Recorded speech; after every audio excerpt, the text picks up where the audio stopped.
கர்த்தருடைய பரிசுத்த நாமம் மகிமைப்படுவதாக. இதனால் இந்த காலவேளையிலே கர்த்தர் நம்மை அவருக்கு பலப்படுத்தும்படியாக நமக்கு தருகிற வார்த்தை யாத்ராகமம் 33வது அதிகாரம் அதனுடைய 8, 9, 10 வசனங்கள். மோசே கூடாரத்துக்கு போகும்போது ஜனங்கள் எல்லாரும் எழுந்திருந்து தங்கள் தங்கள் கூடார வாசலை நின்று கொண்டு அவன் கூடாரத்துக்குள் பிரவேசிக்கும் மட்டும் அவன் பின்னே பார்த்து கொண்டிருந்தார்கள். மோசே கூடாரத்துக்குள் பிரவேசிக்கையில் மேகஸ்தம்பம் இறங்கி கூடார வாசலில் நின்றது. கர்த்தர் மோசேயோட பேசினான். ஜனங்கள் எல்லாரும் மேகஸ்தம்பம் கூடார வாசலை நிற்க கண்டார்கள். ஜனங்கள் எல்லாரும் எழுந்திருந்து தங்கள் தங்கள் கூடார வாசலை பணிந்து கொண்டார்கள். கர்த்தருடைய பரிசுத்த நாமம் மகிமைப்படுவதாக. இந்த வசனத்தை கொண்டுதான் தேவஜனங்களாக நம்மை என்றவர்கள் பலப்படுத்துகிறார். இந்த வசனம் ஒரு பிரதானமான காரியத்தை தேவர்களாகி நமக்கு அது கற்றுத்தருகிறது. இந்த சம்பவம் நம்ம எல்லாருமே தெரியும். ஆசரிப்பு கூடாரம் அதற்கு மோசே செல்லும் பொழுது எல்லா ஜனங்களும் தங்கள் தங்கள் கூடார வாசலில் நின்று மோசேயின் பின்னே பார்த்து கொண்டிருப்பார்கள். மோசே ஆசரிப்பு கூடாரத்துக்குள் பிரவேசிக்கிறது. மேகஸ்தம்பத்திலே கர்த்தர் இறங்கி மோசையோடு கூட அவர் முகமுகமாய் பேசுவாராம். அப்படி கர்த்தர் மோசையோடு கூட பேசுகிறதை அவர்கள் காணும் பொழுது தங்கள் தங்கள் கூடார வாசலிலே கர்த்தரை பணிந்து கொள்வார்கள். இந்த வசனத்தின் துவக்கம், அதாவது 8வது வசனம், மோசே ஜனங்கள் பார்க்கிறார்கள். நாம் வாசித்த 10வது வசனம் எப்படி முடிகிறது தெரியுமா? மறுபடியும் அவர்கள் மோசையை கண்டார்கள் என்றால் அவர்கள் கர்த்தரை கண்டார்கள். கர்த்தர் மோசையோடு கூட முகமுகமாய் பேசுகிறதை கண்டார்கள். அப்படி பார்த்தது நிமித்தம், அவர்கள் கர்த்தரை பார்த்தது நிமித்தம் அவர்கள் கர்த்தரை பணிந்து கொண்டார்கள். இந்த சம்பவத்தை நம்ம அநேக முறை தியானிச்சிருப்போம். அநேக ஆவிக்குரிய அர்த்தங்கள் இருக்கு. ஆனா இந்த நாள்ல பிரதானமாய் தேவன் நமக்கு காண்பித்து தருகிறது என்ன தெரியுமா? நம் நிமித்தம் நம்மை காண்கிறவர்கள் கர்த்தரை பணிந்து கொள்ளத்தக்கதால் நம்முடைய வாழ்க்கை இருக்கணும். இங்கே ஜனங்கள் ஆரம்பத்துல மோசேதான் பார்க்கிறாங்க. மோசே ஆசரிப்பு கூடாரத்திற்கு கர்த்தரை பணிந்து கொள்ளும்படியா, கர்த்தரை சேவிக்கும்படியா, கர்த்தரோடு கூட பேசும்படியா அவன் கடந்து செல்வதை அவர்கள் பார்க்கிறார்கள். ஒரு மனிதனை பார்க்கிறார்கள். அதோடு கூட எல்லாமே முடியல. அதன் பிற்பாடு கர்த்தர் மோசையோடு கூட பேசுகிறதை அவர்கள் கண்டபோது அவர்கள் கர்த்தரை பணிந்து கொண்டார்கள். தேவர்களாக நம்முடைய வாழ்க்கையிலும் நம்முடைய சாட்சியாகவும் நம்முடைய வாழ்க்கையாகவும் இந்த வசனங்கள் மாற வேண்டும் என்றுதான் கர்த்தரை எதிர்பார்க்கிறார். அதற்காகவே ஊரில் ஒருவனாகவும் வம்சத்தில் 2 பேராகவும் கர்த்தர் தெரிந்து கொண்டார். சும்மா இல்ல தேவர்களாக நாம் ரட்சிக்கப்பட்டது.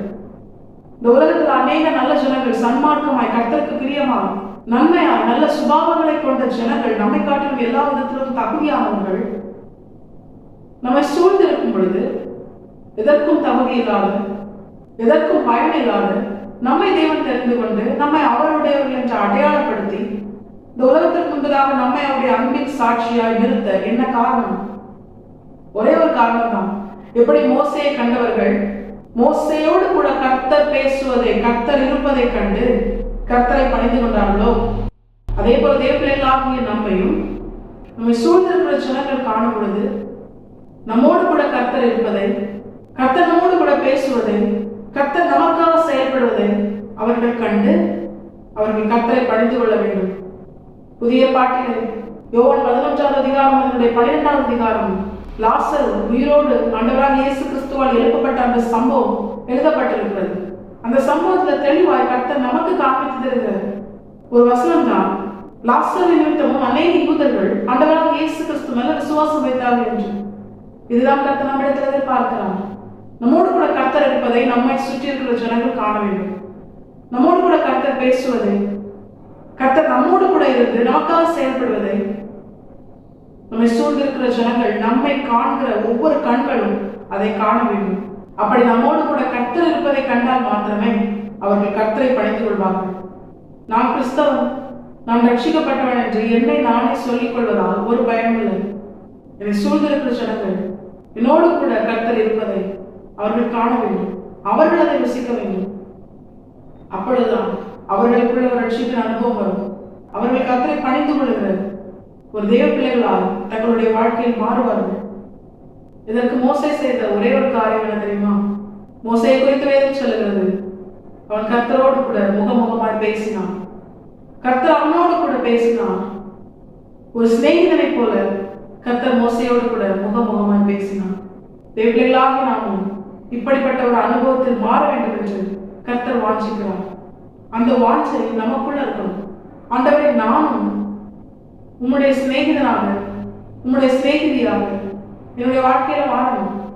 அப்படிப்பட்ட ஒரு அனுபவம், ஒரு மேலான ஆசீர்வாதம் நான் பெற்றுக்கொள்ளணும். அப்படி நான் மாறும் பொழுது என்னுடைய வாழ்க்கையில உம்மோடு கூட முகமுகமாய் பேசத்தக்கதான அந்த வாக்கியத்தை நான் பெற்றுக்கொள்ளும் பொழுது, என் கூட நீங்க இருக்கும்போது, என் கூட நீங்க பேசும்போது, என்னை கண்ட என்னை சூழ்ந்திருக்கிற ஜனங்கள் என்னோடு கூட நீர் இருப்பதையும் கண்டு, என்னோடு கூட நீர் பேசுவதை கண்டு அவர்கள் உண்மை துதிக்க வேண்டும். அவர்கள் உண்மையுடையவர்களாய் மாற வேண்டும். அவர்கள் உண்மை பணிந்து கொண்டு உண்மை ஆராதிக்க வேண்டும். கர்த்தர் ஒருவரே தேவன் என்று நாவுகள் யாவும் அறிக்கை செய்ய வேண்டும். அதற்காக என்னை பயன்படுத்தும். உம்முடைய சிநேகிதனா, உம்முடைய சிநேகிதியாய் மாற நான் என்னை முழுமையா உமக்கு பிரியமானவனா இருக்க என்னை முழுமையா அர்ப்பணிக்கிறேன் என்று தேவர்களாகி நாம் நம்மை முழுமையாக அர்ப்பணிக்கும் பொழுது நம் நிமித்தம் அநேகர் கர்த்தர் பேரில் விசுவாசம் வைக்கும், ரட்சிக்கப்படும். கர்த்தர் கிருபை செய்வது அதிக நிச்சயம். தேவர்களாகி நம்மை உயர்த்தி நம்மிலே சர்வவல்லமையுள்ள தேவன் மகிமைப்படுவதும் அதிக நிச்சயம். தேவர்களாகி நாம் இதை உணர்ந்து இந்த வசனத்துக்கு கீழ்ப்படிந்து வாழ நாம் நம்மை முழுமையாக கர்த்தரை பார்த்து அர்ப்பணிப்போம். கர்த்தருடைய வசனத்தை கேட்டு நம் அனைவரையும் ஆசீர்வதித்து வழிநடத்துவாராக. கர்த்தரை பரிசுத்த நாம் மட்டுமே மகிமைப்படுவதாக. மாரநாதா, இயேசு வருகிறார். ஆயத்தமாகவும் கரை அழைக்கப்படுத்துவோம். ஆமென். பலன் ஒன்றுமில்லை என்று நான் அறிவேன், அவர் பலனின்